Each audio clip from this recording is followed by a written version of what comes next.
திருச்சிற்றம்பலம். தென்னாடுடைய சிவனை போற்றி, எந்நாட்டவருக்கும் இறைவா போற்றி. அனைவருக்கும் வணக்கம்.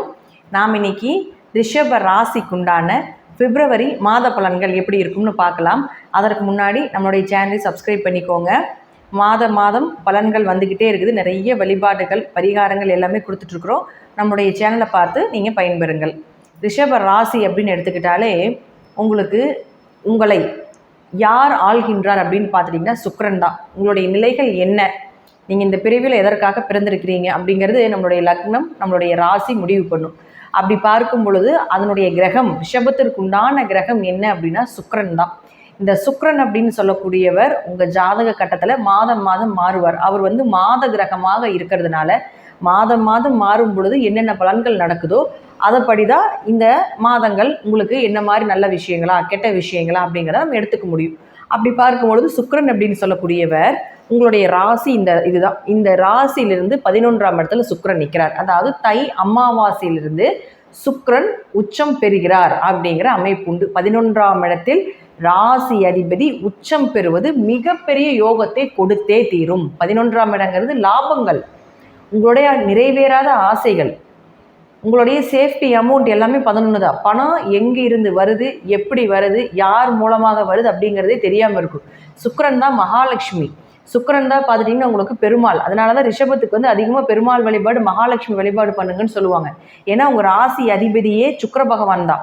அப்போ அந்த சுக்கிரன் அப்படின்னு சொல்லக்கூடியவர் யாருன்னு பார்த்துட்டிங்கன்னா 11ஆம் இடத்துல ராகுவோடு சேர்ந்து நிற்கும் பொழுது அவர் என்ன மாதிரி லாபஸ்தானத்தில் இருந்து அவர் யார், அவர் எப்படி உங்களுக்கு பணத்தை அள்ளி கொடுக்க போகிறார் அப்படிங்கிறது இந்த மாதம் முழுவதும் உங்களுக்கு நிச்சயமாக தெரிந்துவிடும்.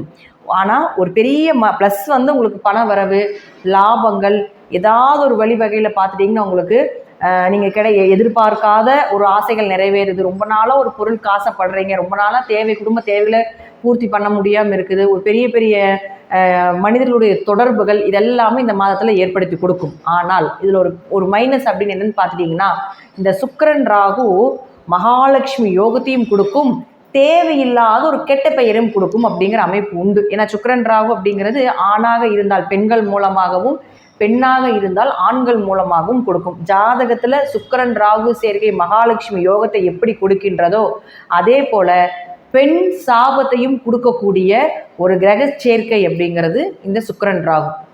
எத்தனாவது தலைக்கட்டு அப்படிங்கிறது இந்த சுக்கிரன் சொல்லிடும். உங்கள் ஜாதகத்திலே பார்த்துட்டிங்கன்னா இந்த சுக்கிரன் ராகு சேர்க்கை இருக்குது அப்படின்னு வச்சுக்கோங்களேன், உங்கள் பரம்பரையில் இருக்கக்கூடிய பெண்கள் நல்லா இருக்க மாட்டாங்க. ஒன்றா ஆண் வாரிசாவே பிறந்துட்டு இருப்பாங்க, அல்லது பெண் வாரிசாவே இருந்துகிட்ருக்கோம். உங்கள் பங்காளி உறவுகள், உங்கள் தலைக்கட்டில் இருக்கக்கூடியவங்க எல்லாமே பார்த்துட்டிங்கன்னா அதில் இருக்கக்கூடிய கட்டிட்டு வந்த பெண்களும் நல்லா இருக்க மாட்டாங்க. இந்த வம்சத்தில் பிறந்து வெளியே கட்டி கொடுத்துருப்பீங்க இல்லைங்களா, அந்த பெண்களும் கூட நல்லா இருந்திருக்க மாட்டாங்க. ஏன்னா இது பெண் சாபத்தினுடைய உச்சமான சேர்க்கை அப்படிங்கிறது சுக்கிரன் ராகு சேர்க்கை.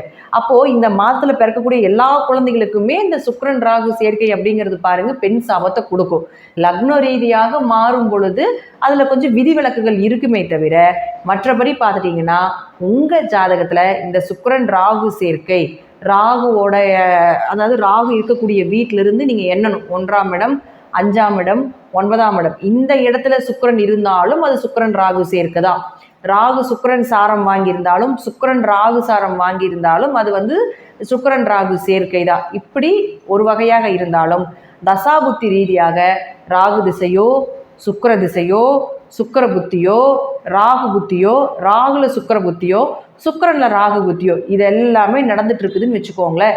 இந்த காலகட்டங்களில் இந்த ராகு சுக்கிரன் சேர்க்கை எப்படி சொல்கிறதுன்னா பெரிய பணத்தை கொடுத்துட்டு போனாலும் கூட சின்ன கெட்ட பேராக ஒரு மைனஸ் கொடுத்துட்டு தான் போகும் அப்படிங்கிறது அமைப்பு. அப்போ இளம் பருவத்தில் உங்கள் வீட்டில் குழந்தைகள் இருந்து நான் சொன்ன இந்த காம்பினேஷன் சுக்கிரன் ராகு காம்பினேஷன் அவங்க ஜாதகத்தில் இருந்ததுன்னா கொஞ்சம் கவனமாக இருங்க. எல்லாரும் கிடையாது, இந்த சுக்கிரன் ராகு காம்பினேஷன் இருந்தால் மட்டும்தான் அவங்களுக்கு மட்டும்தான் இந்த சுக்கிரன் ராகு கொஞ்சம் ஒரு கெட்ட பேரோ, அவமானங்களோ, தேவையில்ல லவ் பண்ண வேண்டிய ஒரு சூழ்நிலைகளோ, அல்லது ஏதாவது ஒரு திடீர் திருமணம் பண்ணிட்டு நிற்க வேண்டிய இது போல் ஒரு அவமானங்களோ ஏற்படுத்தி கொடுக்கும் அப்படிங்கிறத உங்கள் ஜாதகம், உங்கள் குழந்தைகளுடைய ஜாதகத்தில் பாருங்கள். அப்படி இருந்ததுன்னா கொஞ்சம் அலாட்டாக இருந்துக்கங்க பிப்ரவரி மாதம். ஓகேங்களா? அடுத்தது இவரே பாருங்கள் 11ஆம் இடத்துல லாபஸ்தானத்தில் இருக்கும் பொழுது ஏதாவது ஒரு வழியில் பண வரவை கொடுத்து கொண்டே இருந்தாலும் அவரே உங்களுக்கு 6ஆம் அதிபதியும் ஆகிறதுனால கொஞ்சம் நோய் சார்ந்த விஷயத்தையும் கொடுப்பார். அப்போ நோய் ஏதாவது வர்றதோ அல்லது கடன் சார்ந்த ஏதாவது ஒரு பிரச்சனைகளோ, அதே போல் பாருங்கள், யாராவது வேலைக்கு ட்ரை பண்ணிட்டு இருக்கீங்க, வெளிநாடு வேலைக்கு ட்ரை பண்ணிட்டு இருக்கீங்க, உள்ளூர்லேயே வேலை பார்த்துட்டு இருக்கிறோங்க, ரொம்ப வருஷமாக வெளிநாடுக்காக ட்ரை பண்ணிட்டு இருக்கிறோம், கிடைக்க மாட்டேங்குது அப்படின்னு நினச்சிங்கன்னா, ஏன்னா 6ஆம் இடம் தான் வேலை ஸ்தானம், உங்களுடைய வேலையை சொல்லக்கூடியது மாறுதா. அப்போ அவரே உங்களுக்கு சுக்கிரனாகி வெளிநாட்டு கிரகமாக இருக்கக்கூடிய ராகுவோடு சேர்ந்து இருக்கும் பொழுது வெளிநாட்டில் வேலை கிடைப்பதற்குண்டான வாய்ப்புகள் உண்டு. அல்லது வெளியூரில் போய் வேலை செய்கிறதுக்கு உண்டான வாய்ப்பு யாராவது தேடிட்டு இருந்தீங்கனாலும் கூட அதற்குண்டான வாய்ப்பையும் நிச்சயமாக ஏற்படுத்தி கொடுப்பார். ராகு தான் வெளிநாட்டு கிரகம். அதுவும் பாருங்க, காலப்புருஷனுக்கு 12ஆம் இடத்துல ராகு இருந்து அதே இடத்துல உங்களுடைய 6ஆம் அதிபதி வேலையை சொல்லக்கூடிய ஒரு கிரகமாக இருக்கக்கூடிய சுக்கிரனுடைய சேர்க்கை இருக்கும் பொழுது யாராவது வெளியூர் வேலைக்கு இந்த காலகட்டங்கள் பிப்ரவரி மாதம் ரொம்ப வருஷமாக ட்ரை பண்ணிட்டு இருந்தும் கூட கிடைக்காதவங்க இந்த மாதத்தை ட்ரை பண்ணுங்கள், கண்டிப்பாக கிடைப்பதற்குண்டான வாய்ப்புகள் உண்டு. நீங்கள் எதிர்பார்த்த சம்பளத்தோட நீங்கள் எதிர்பார்த்த வேலை வாய்ப்பு என்ன மாதிரி நினைக்கிறீங்களோ அதற்கு உண்டான வேலை வாய்ப்பும் உங்களுடைய சம்பளமும் நீங்கள் நினைத்தது போலவே கிடைப்பதற்குண்டான வாய்ப்பு இந்த மாதம் உண்டு. அடுத்தது புதன். இந்த புதன் பார்த்துட்டிங்கன்னா ரிஷபராசிக்கு 2 மற்றும் 5ஆம் அதிபதி. அப்போ 2, 5 கூடையவரான புதன் பகவான் உங்களுக்கு இப்போ இருக்கக்கூடிய வீடு பாருங்கள், 9ஆம் வீட்டில் இருக்கார். 11ஆம் தேதிக்கு மேலே 10ஆம் வீட்டுக்கு வருவார். யாரோட சேர போகிறாருன்னா சனி பகவானோட சேர போகிறார்.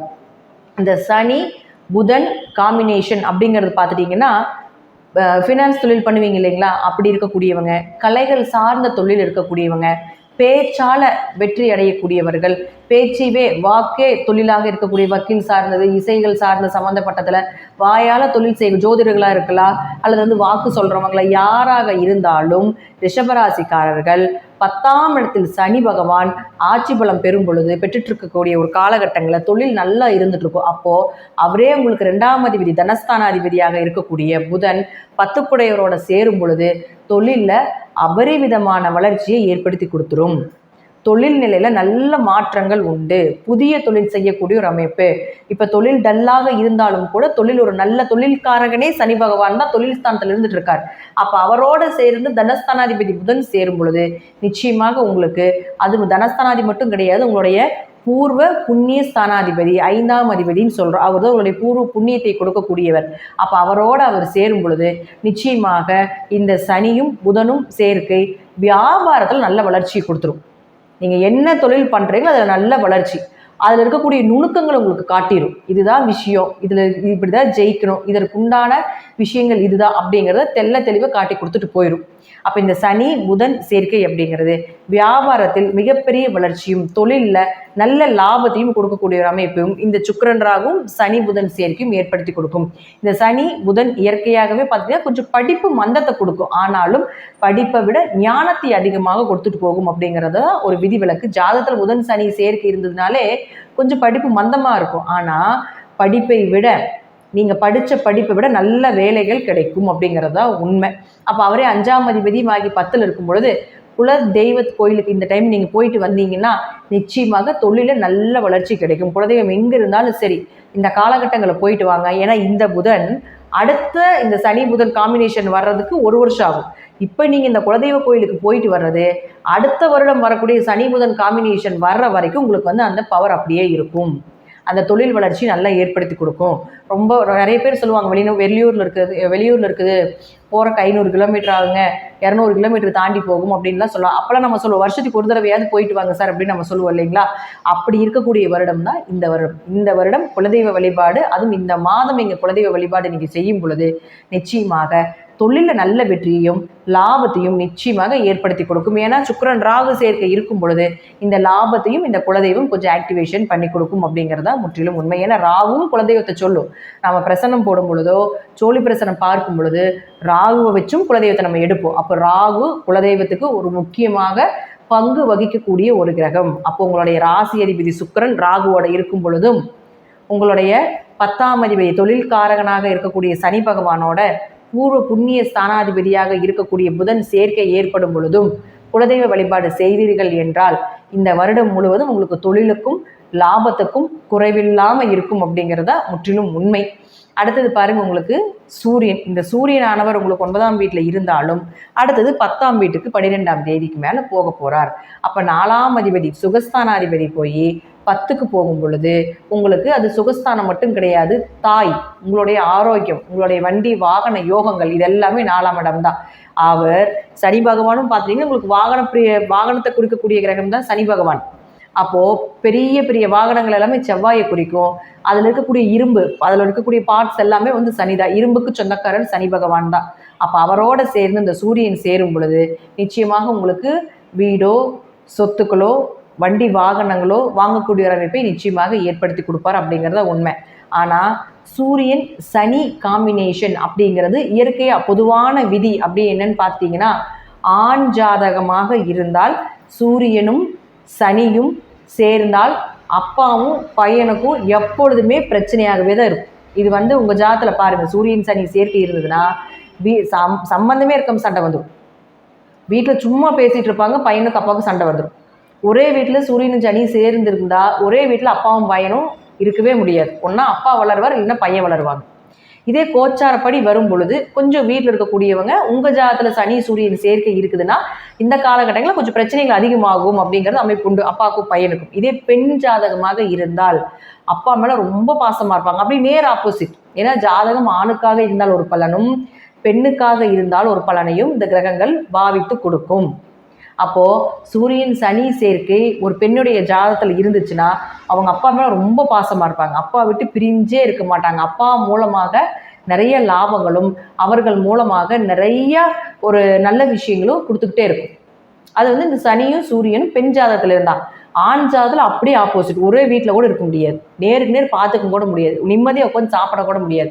ஏதாவது ஒரு வகையில் சண்டை வந்துட்டே இருக்கும். அப்படி அவர்களுக்குள்ள சண்டை வரலினாலும் கூட வேற யாரோ ஒருத்தர் மூலமாக சண்டை வந்து அவங்க குடும்பத்தில் பெரிய பிரச்சனையை கொண்டு வரும். இது வந்து சனி சூரியனுக்கு ஒரு உங்கள் ஜாதகத்தில் இது இருந்ததுன்னா டெஸ்ட் பண்ணி பாருங்கள், கண்டிப்பாக இருக்கும்.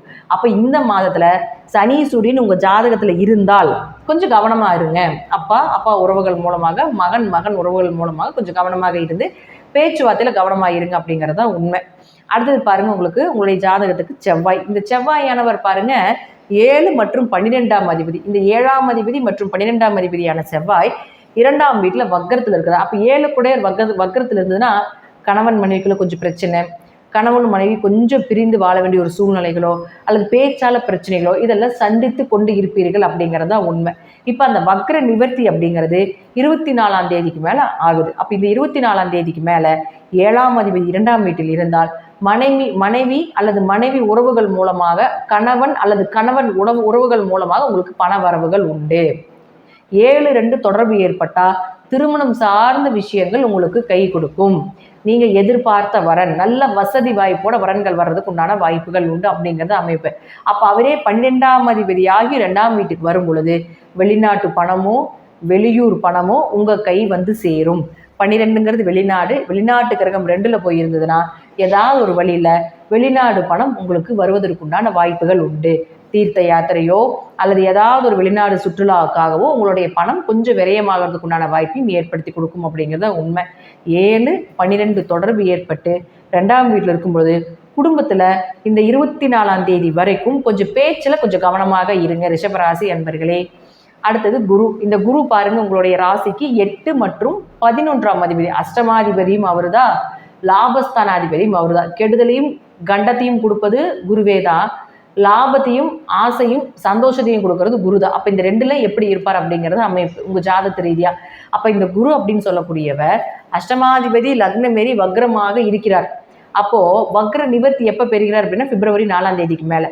அப்போ பிப்ரவரி 4ஆம் தேதிக்கு மேலே லாபஸ்தானமும் 8ஆம் அதிபதியும் அஷ்டமாதிபதியும் சொல்லக்கூடிய குரு உங்களுடைய ராசிக்குள்ளே இருந்து சிறு கெடுதல்களை செய்துட்டு இருந்தாலும் கூட 4ஆம் தேதிக்கு மேலே வக்ரம் நிவர்த்தி ஆகும் பொழுது எதிர்பாராத பணவரவு, எதிர்பாராத லாபங்கள், நிறைய ரகசியங்கள் தெரிய வர்றது, திடீர் பணவரவு, திடீர் அதிர்ஷ்டங்கள், திடீர் லாட்ரி யோகங்கள், திடீர் ஷேர் மார்க்கெட் யோகங்கள் இதெல்லாமே நிச்சயமாக கிடைப்பதற்குண்டான வாய்ப்பு இந்த ரிஷபராசிக்கு இந்த மாதம் 4ஆம் தேதிக்கு மேலே நடக்கும் அப்படிங்கிறதுல மாற்றமே இல்லை. ரிஷபராசிக்கு இந்த குரு பயிற்சியாவாக இருப்பாருங்க, மிதுனத்துக்கு வருவார் இல்லைங்களா, அது வந்து மே மாதம். அதற்கப்புறம் பார்த்துட்டிங்கன்னா ஷேர் மார்க்கெட்லாம் பணம் நிறைய வரும். ஏன்னா 8-2 தான் வந்து உங்களுக்கு ஷேர் மார்க்கெட் யோகம், திடீர் வருமானம், பினாமி பணம் வர்றது, எங்கேருந்து காசு வருதுன்னே தெரியாது அப்படின்னு சொல்லுவோம் இல்லைங்களா? எதை தொட்டாலும் லாபம், எப்படி இந்த இவ்வளோ பணம் எனக்கு வந்துச்சு அப்படிங்கிறதெல்லாமே நம்ம சொல்லுவோம் இல்லைங்களா? அதெல்லாமே இந்த 8-2 காம்பினேஷன் தான். அப்போ இந்த மே மாதத்துக்கு மேலே இந்த ரிஷபராசிக்கு ஷேர் மார்க்கெட்டு இது போல் ஏதாவது நீங்கள் ஷேர் வாங்கி வைக்கணும் அப்படின்னா இந்த ஏப்ரல் 4ஆம் தேதிக்கு மேலே அப்போ வரக்கூடிய, அதாவது மேக்கு மேலே வரக்கூடிய உங்களுக்கு லாபம் வரக்கூடிய ஷேர் எல்லாமே இப்போவே நீங்கள் வாங்கி வைக்கக்கூடிய ஒரு சூழ்நிலைகள் இருந்தாலும் நீங்கள் வச்சுக்கலாம். அது வந்து உங்களுக்கு அபரிமிதமான லாபத்தை கொடுப்பதற்குண்டான வாய்ப்பு இந்த ரிஷபத்துக்கு ஏற்படுத்தி கொடுக்கும் அப்படிங்கிறதுல மாற்றமே கிடையாது. ஏன்னா அவர் வந்து உங்களுக்கு யார்? லாபஸ்தானாதிபதி. குரு லாபஸ்தானாதிபதியாகி உங்களுக்கு லக்னம் வரும்பொழுதே லாபத்தை கொடுப்பார். அடுத்தது 2க்கு வரும்பொழுது விபரீதமான ராஜயோகத்தை ஏற்படுத்தி கொடுத்துட்டு தான் அது போகும் அப்படிங்கிறது உண்மை. அப்போ இந்த மாதத்தை பொறுத்த வரைக்கும் பிப்ரவரி 4ஆம் தேதிக்கு மேலே நீங்கள் அதீத லாபத்தை நீங்கள் பார்க்கலாம் அப்படிங்கிறது தான் உண்மை. ஜாதகத்தில் தசாபுத்தி அப்படின்னு ஒன்று இருக்குது. அது மட்டும் ஏதாவது ஒரு பாதகமாக இல்லாமல், மறைவு ஸ்தானாதிபதி தசை நடக்காமல் அது மட்டும் இருந்துச்சுன்னா போதும். இந்த வருடம் மட்டும் இல்லை, இனி வரக்கூடிய 2.5 வருடங்களும் ரிஷபராசிக்கு மிகப்பெரிய ஒரு ஜாக்பாட்டான வருடம் அப்படிங்கிறத நம்ம எதிர்பார்க்கலாம். அதனுடைய தொடக்கம் இந்த பிப்ரவரி 4ஆம் தேதிக்கு மேலே தொடங்குது. தைரியமாக இருக்கலாம் ரிஷபராசி அன்பர்களே அப்படிங்கிறத முற்றிலும் உண்மை. நன்றி. மீண்டும் ஒரு நல்ல பதிவில் சந்திக்கலாம். திருச்சிற்றம்பலம், தில்லையம்பலம், ஸ்ரீ நரசிம்மர் திருவடிகளே சரணம். ஸ்ரீ குபேரன் டிவியை பார்த்தமைக்கு நன்றிகள். மேலும் இது போன்ற தகவல்களை தெரிந்து கொள்ள ஸ்ரீ குபேரன் டிவியை சப்ஸ்கிரைப் செய்யுங்கள். மறக்காமல் பெல் ஐக்கானை கிளிக் செய்யுங்கள்.